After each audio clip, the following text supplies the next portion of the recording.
Good evening, listeners. Tonight, we bring you a tale from the autumn of 1952, when the leaves fell like copper coins, and the wind carried whispers of things better left unspoken. It's the story of Thomas Brennan, a violin maker whose hands could coax music from the very soul of wood, and whose desperate love would lead him down a path no craftsman should ever walk. Thomas lived in a small workshop on Maple Street, where the scent of varnish and pine shavings filled the air like incense. For 30 years, he had carved violins that sang with voices so pure they could move audiences to tears. But in that fateful October, his arthritic fingers had begun to betray him, each morning bringing fresh stiffness, each day stealing a little more of his gift. His daughter, Sarah, was preparing for the most important audition of her young life. The Boston Symphony Orchestra had opened their doors to new talent, and Sarah's violin, one of her father's finest creations, had been her voice since childhood. But as Thomas watched her practice in the lamplight, he saw the subtle imperfections in his latest work, the tremor in his hands, now echoing in the instrument's voice. The night before Sarah's departure for Boston, Thomas sat alone in his workshop, surrounded by half-finished instruments that seemed to mock his failing abilities. The wind howled through the gaps in the old building, and in that howling, he heard something that chilled him to the bone. A voice, smooth as aged whiskey and twice as dangerous. "Such talent wasted," the voice seemed to whisper from the shadows between his workbenches. "Such love unfulfilled." Thomas looked up from his tools, his tired eyes searching the dimly lit corners of his shop. There, in the space where shadow met shadow, stood a figure in an impeccably tailored suit, his smile sharp enough to cut glass. The stranger introduced himself as Mr. Blackwood, a collector of rare instruments, and, he claimed, a patron of struggling artists. He had heard of Thomas's reputation and had come with an offer that would restore the craftsman's failing hands and ensure his daughter's success. All it would require was a simple agreement, a mutual benefit contract. Thomas felt his heart racing as Mr. Blackwood produced an ancient-looking violin from thin air, its wood darker than midnight and polished to a mirror shine. The stranger drew a bow across its strings, and the sound that emerged was unlike anything Thomas had ever heard, pure, haunting, and impossibly perfect. It was the voice of angels and the whisper of forbidden dreams, all woven into one ethereal melody. "Play this for your daughter," Mr. Blackwood said, his eyes glinting in the lamplight. "Let her take it to Boston, and I guarantee she will have everything she's ever dreamed of. Fame, fortune, a place among the greatest musicians of our time. All I ask in return is that you continue making instruments, using my special techniques."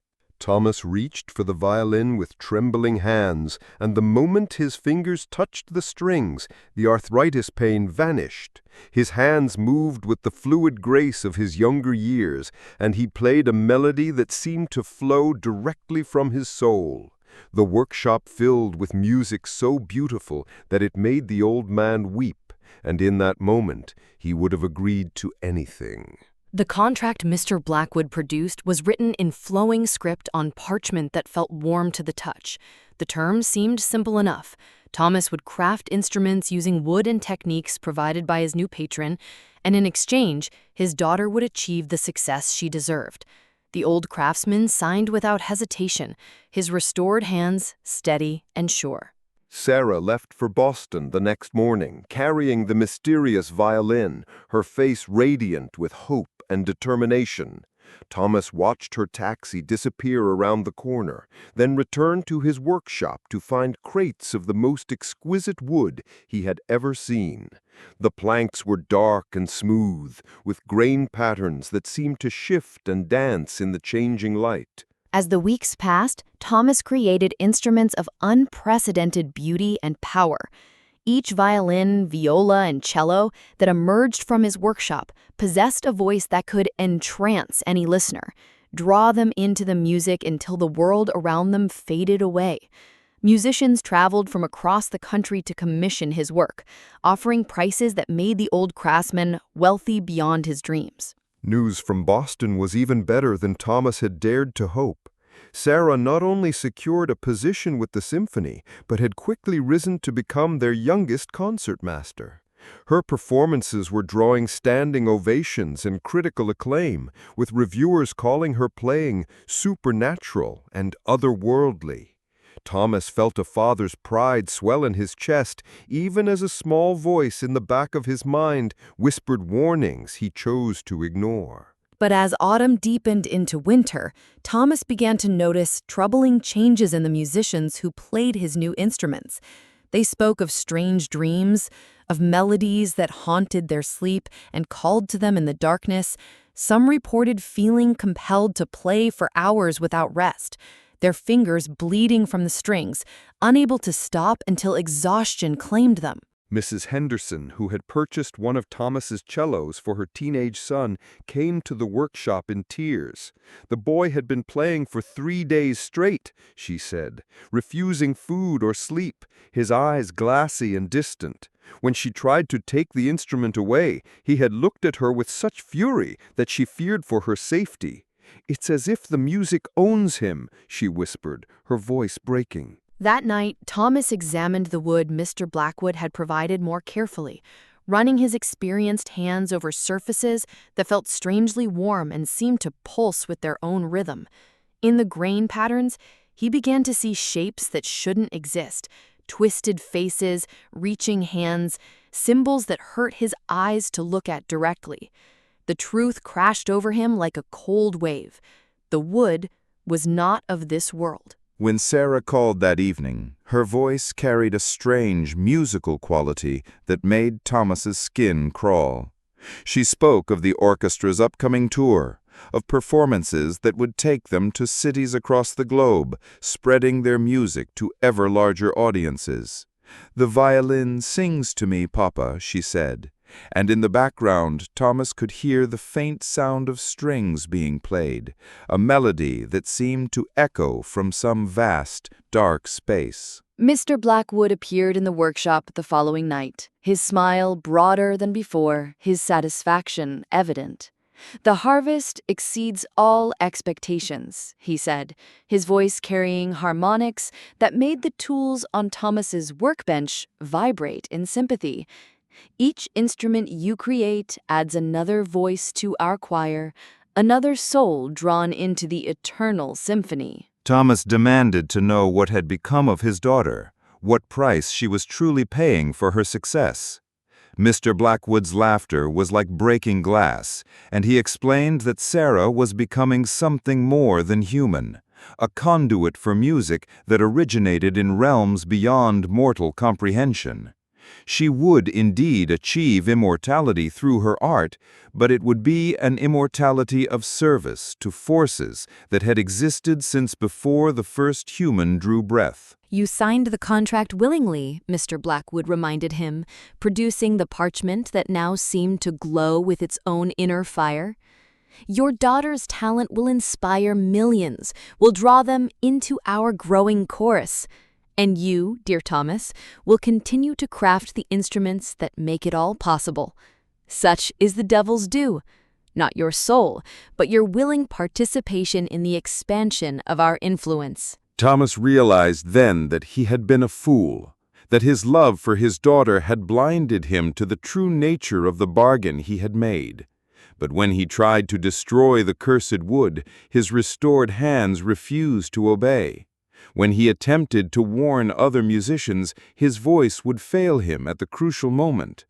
The contract bound him as surely as chains of iron. In desperation, Thomas began crafting one final instrument, a violin made from the last piece of natural wood in his workshop, blessed with every prayer he could remember from his childhood. If he could not break the contract directly, perhaps he could create something pure enough to counter the influence of the cursed instruments, something that could free his daughter from her supernatural bonds. As Thomas worked through the mite, Mr. Blackwood's presence grew stronger in the shadows around him. The temperature in the workshop dropped until Thomas could see his breath, and the sound of otherworldly music filled the air. The combined voices of all the instruments he had created, all the souls they had ensnared, rising in a chorus that seemed to come from the depths of the earth itself. But Thomas pressed on, his arthritis pain returning with each passing hour as his supernatural restoration began to fade. His hands bled from the work, but he continued carving, sanding, and varnishing with the skill of a lifetime and the desperation of a father's love. When dawn broke through the workshop windows, the violin was complete, plain compared to Mr. Blackwood's creations, but radiating a warmth that pushed back the creeping shadows. Thomas managed to send the instrument to Sarah with a letter explaining everything, praying that it would reach her before the tour began. He waited by his phone through 3 agonizing days, watching as Mr. Blackwood's cursed wood seemed to wither and crack without the craftsman's willing participation, the supernatural contract beginning to fray at the edges. On the 4th day, Sarah called. Her voice was her own again, clear and human, and filled with tears of gratitude. She had played the pure violin during her final performance with the orchestra, and its music had shattered the hold of the cursed instrument like sunlight dispelling shadow. The other musicians, freed from their supernatural compulsion, had awakened as if from a long nightmare. Mr. Blackwood appeared one last time in Thomas's workshop, but his form was translucent now, his power broken by the violation of the contract's terms. "You have cost us greatly," he said, his voice little more than a whisper. "But this victory is temporary. There will always be others willing to trade their souls for their heart's desire, others who believe they can outwit forces beyond their understanding." As the figure faded into nothingness, Thomas felt his arthritis return in full force, his hands once again betraying the skill that had defined his life. But he smiled through the pain, knowing that his daughter was free, that he had found the strength to break the devil's bargain through love and sacrifice. Sarah returned home that spring, no longer destined for supernatural fame, but content to teach music to children in their small town. She kept the pure violin her father had made, and its simple, honest voice brought joy to everyone who heard it. Thomas returned to crafting instruments the old way, each one taking longer to complete, but carrying within it the warmth of human imperfection and genuine artistry. And so our tale comes to its end, listeners. The workshop on Maple Street still stands, though Thomas Brennan passed peacefully in his sleep some years later, his arthritis finally claiming the hands that had served him so well. Sarah continues to teach and play, sharing the lesson her father learned at such great cost, that true artistry comes not from supernatural perfection, but from the flawed, beautiful struggle of the human heart. Remember, dear listeners, that the most dangerous temptations are often those that offer us exactly what we think we want. For in the end, the devil's due is never just what we bargain away. It's what we become in the bargaining. Until next time, this has been another tale from the shadows of our shared past, where love and sacrifice illuminate even the darkest corners of the human experience.